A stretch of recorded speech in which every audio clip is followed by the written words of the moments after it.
Pyetja radhës, Assalamu alaikum wa rahmetullah, hoxhë nderuar. Kam një pyetje. Nga ana e bashkëshortes time dhe nga ana e familjes tem, kemi sulme për shkak të mos pajtimeve në fe. Si për shembull, përzire amat që nuk I kemi mahrem e nuk e dim si t'ja bëjmë sepse janë të gjithë kundër nesh. Mua më duhet edhe ne vetë të presë të jetoj me bashkëshortën, por nuk dim si t'ja bëjmë në këtë çështje.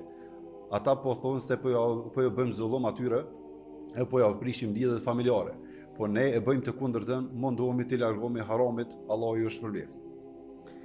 Aleikum assalam wa rahmatullahi wa barakatuh. Në hadithin e saktë pejgamberi sallallahu alaihi wasallam ka porosit me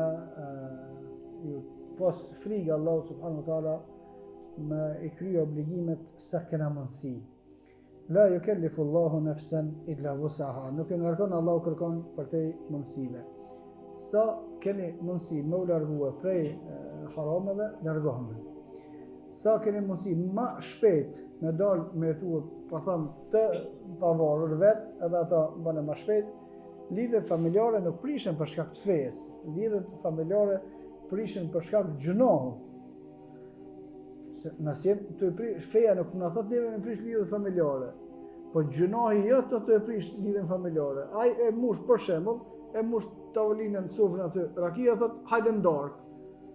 Mo nuk po vin ndark po ti vetë çka çat raki. Jo, feja po ta prish lidhje familjare. O rakia jote të e prish jo feja ime.